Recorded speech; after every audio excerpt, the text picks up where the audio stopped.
மறை போதகர்கள் சிலர் கனடாவில் உள்ள ஆல்பர்டா பகுதியில் நற்செய்தி அறிவிக்கச் சென்றபோது அங்கிருந்த கிரி என்ற இனக்குழு தலைவரான மாஸ்கபெடோன் என்பவரிடமிருந்து தொடக்கத்தில் கடுமையான எதிர்ப்பு கிளம்பியது.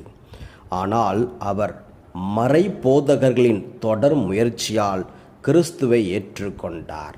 அவர் மட்டுமல்லாமல் அவருடைய இனத்திலிருந்த எல்லாரும் கிறிஸ்துவை ஏற்றுக்கொண்டார்கள். இந்நிலையில் மாஸ்கபெடோனும் அவருடைய இன மக்களும் கிறிஸ்துவை ஏற்றுக்கொண்ட செய்தி பிளாக்ஃபுட் என்ற இன்னொரு இனத்திற்கு தெரிய வந்தது. அந்த இனம் மாஸ்கபெடோனுடைய இனமான கிரி இனத்திற்கு பக்கத்திலேயே இருந்தது. அந்த இனத்திலிருந்த ஒருவன், இவர்கள் எப்படி கிறிஸ்துவை ஏற்றுக்கொள்ளலாம்? இவர்கள் சரியில்லை, இவர்கள் துரோகிகள், இவர்கள் கொல்லப்பட வேண்டியவர்கள் என்று யோசித்தான். அதனால் அவன் மாஸ்கபெடோனின் இனத்திலிருந்த ஒருவரையும் தனித்தனியாக கொல்ல முடிவு செய்தான்.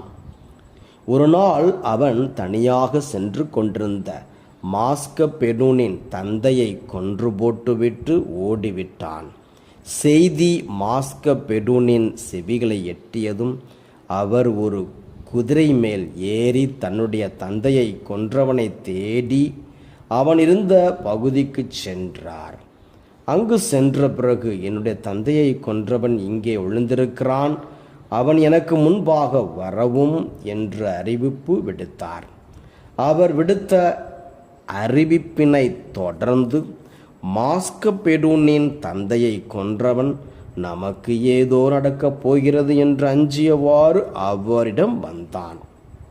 அப்பொழுது மாஸ்கபெடோன் அவனிடம், என்னுடைய தந்தையை நீங்கள் கொன்று போட்டு விட்டீர்கள், அதனால் இது முதல் நீங்கள்தான் எனக்கு தந்தை, மட்டுமல்லாமல் அவர் பயன்படுத்திய குதிரையையும் அவருடைய விலையுறந்த ஆடைகளையும் நீங்கள்தான் அணிந்து கொள்ள வேண்டும் என்றார். மாஸ்கபெடோன் சொன்ன இவ்வார்த்தைகளை கேட்டு அவன் மிரண்டு போனான். உடனே அவன் அவரிடம், நான் உன் தந்தையை கொன்றேன், பதிலுக்கு நீ என்னை கொல்லாமல் என்னுடைய உள்ளத்தில் இருந்த வெறுப்புணர்வை கொன்று போட்டு விட்டாய். உண்மையில் நீ சாதாரண மாவீரன் அல்ல, மன்னிக்க தெரிந்த மாவீரன் என்று சொல்லி மாஸ்கபெடோனை கட்டி அணைத்து கொண்டான்.